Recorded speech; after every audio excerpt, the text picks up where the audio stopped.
Hi everyone, it's Rotana and Arnold, the New ABC co-founders. We are here for the episode 12 of the New ABC show. And today we're going to talk about what difficulty did you experience in seeing the big picture. So maybe you could kickstart that, Arnold. Yeah, we are going to start every week from now on, except for the holidays, with addressing one of the skills out of our list. And this week, the first one is seeing the big picture, which is really, really important. And let me share about my own experience. What difficulty I had is I meet a lot of young people here, and while they're stuck and don't know new ways of looking at things, they don't have a positive attitude, they're really afraid to fail and all these things. And I was like, I thought it was really related to, well, maybe something personal of those people, or maybe of their parents. But what appears to be here is that it's very, very much also an educational thing. Yeah, I spoke this week to a young lady, and it appeared that her university education was, well, I compare it to, well, like a military education, and very strict, and only one way to go and one way to do, and you only it's really, you had to comply or you're out. There's just no gray area, whatever. Yeah. So it became clear to me that this whole set of culture, the cultural setting, has such a huge influence on people. Yeah. So that's what I see is you really have to see the big picture. What's the cultural setting within which an individual is being raised and educated, because that has a huge influence on your outlook on the world and the way you behave. Yeah, and even your perspective. So that is what I'm learning here, is that culture it's really much more dominating than what I anticipated. Yeah. What about you, Rosanna? Yeah, thank you for sharing that. And you saw that also in Vietnam. Yeah, in Vietnam, absolutely. In kind of a similar way, but Vietnam is still a communist regime, while as here in Hungary, it was a communist regime until 1989.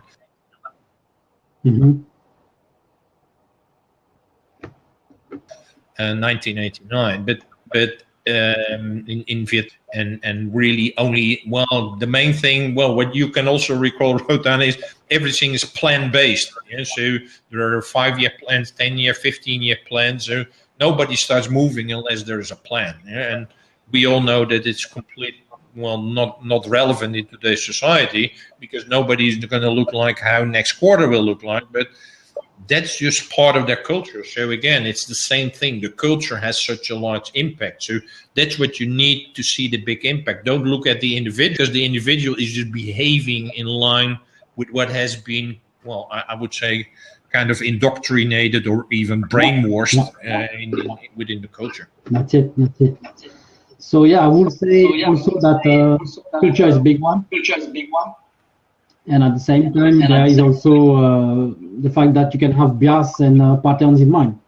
And if you let go of that, you can see the big picture. That's, for instance, even myself, I had a thought, because I'm coming from the learning industry, and I saw that I have this theory or these practices in mind from the learning field, but then you need to unlearn and let go of that, because if you still think with this paradigm that you can have from your workplace or through many experience or with people that you hang out with, it can be tough to just not see the big picture, because you have this narrow mindset or view on the world or on a problem, I don't know. But when you're hanging out with diverse people, from different experience, backgrounds, I don't like titles, but who are doing many activities, you can see the big picture, because they bring perspective, insight on this problem, or even different action that they're doing, from the healthcare industry to the car industry. Or look at just Apple these days.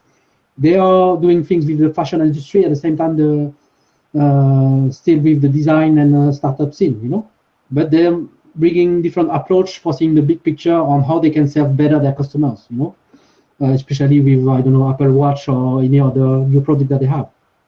But that's just about that. So I would say, yeah, culture is still there, but at the same time, be sure to let go your assumptions sometimes and see what is on the ground when you meet people, with what they tell you, simple as that.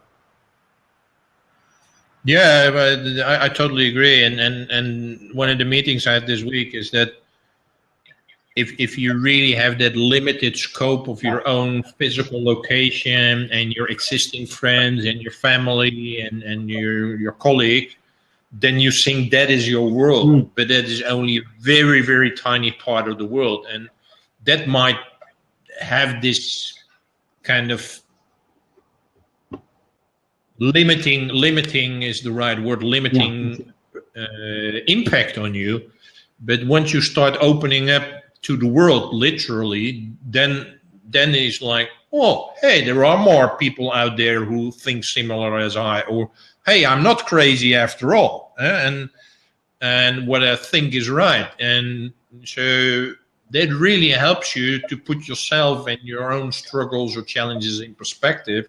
And at the same time, I like what you said is, then you can reach out and connect with other people who normally would not be part of your limited worldview. That's it, yeah. That's what we are doing as a journalist, and at the same time, we think that it's just a mindset and action that anyone can do, simple as that, to widen your perspective and actions and interest in many people, ideas, and action, simple as that.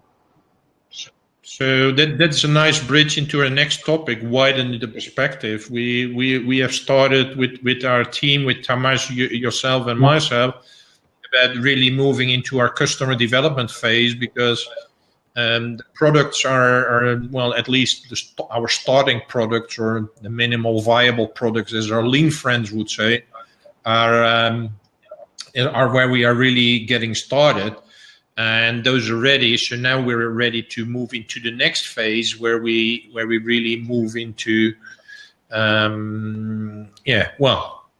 number one, creating awareness. Number two, obviously creating customers and paying clients. Mm-hmm. But we really started a structural weekly discussion around that. Maybe you can share just a little bit around that, Ratan. Yeah, absolutely. And again, you and me have studied a lot and explored the lean approach. The lean startup approach. It came from this. So again, it's not really something new, but there are many lean startup phase. Like starting with attention, for instance, and then going to virality, I think. Conversion, yeah, and then maybe a virality, stickiness. Buying and then to service. Yeah, that's it. And but of course there are words that the startup scene people are using, but more than that, we need to build meaningful and small action around that. For just getting in touch with people, prospect customers, partners, and have some basics where we can define some metrics around that. Because again, it's about measuring qualitative and quantitative data on that. At the same time, moving forward, you, me, and Tamas around this action. So, for instance, that's also a good bridge to talk about that. With attention, we can also discuss about some activities that we are doing around meetups, webinars. There will be especially a webinar tomorrow on artificial intelligence and robotization with our friend Heike Ackermann, 2Maven on Twitter, 2Maven. And we'll basically talk about the impact of artificial intelligence robotization on our workplace, work, and working practices, simple as that. And you will be the host tomorrow, Arnold, right?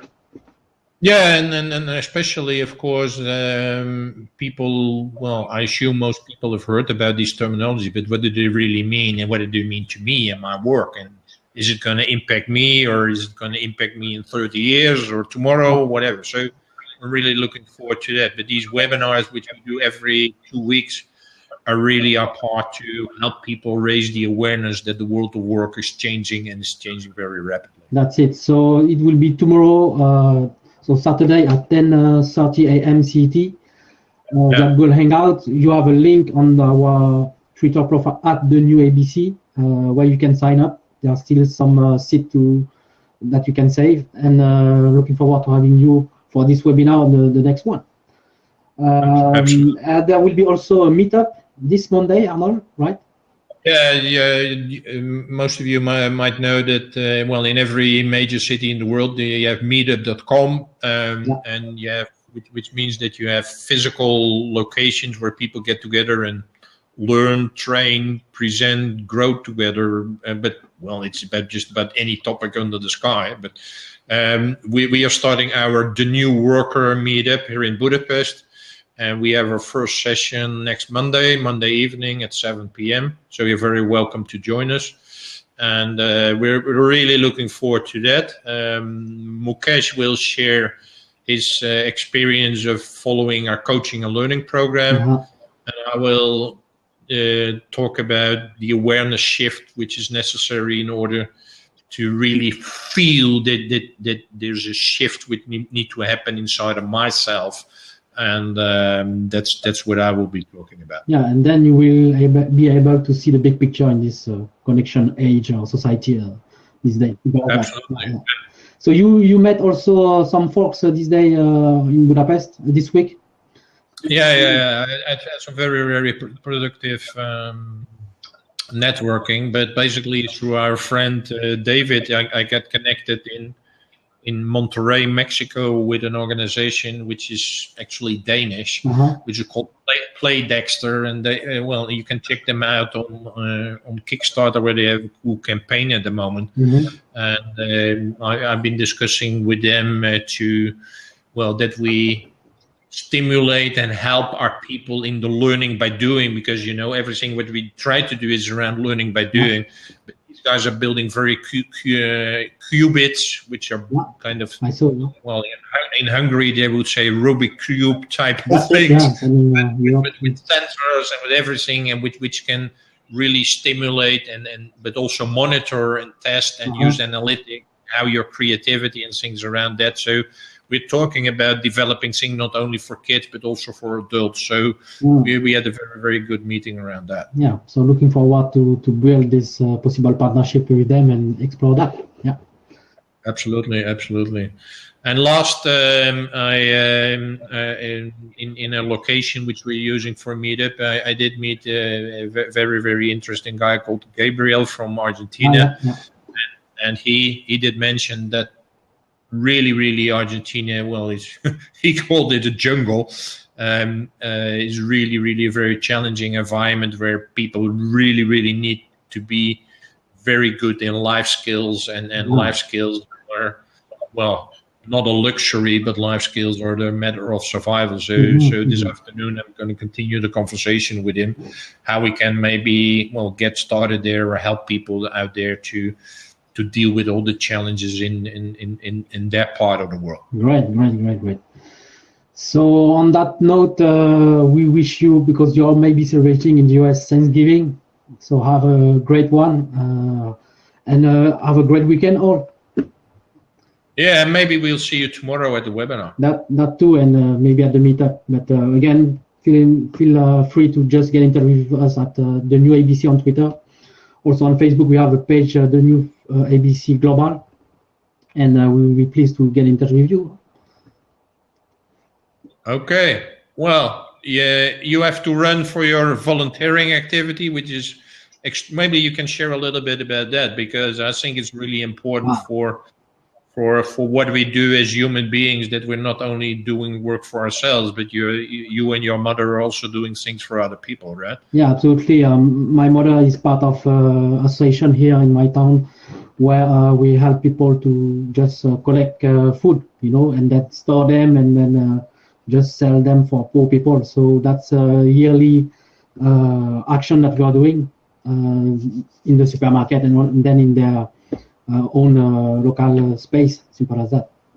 But I spend after this show and also the afternoon doing that, this food donation collection activity, and that's what as journalists we are doing, volunteering activities. That's how we also learn life skills, and also how we spend our time with pleasure for doing that. It's much needed in these days. Absolutely. So I think it's really excellent work what you guys are doing. So on that note, we'd like to say goodbye and see you guys next week. See you soon. Bye-bye.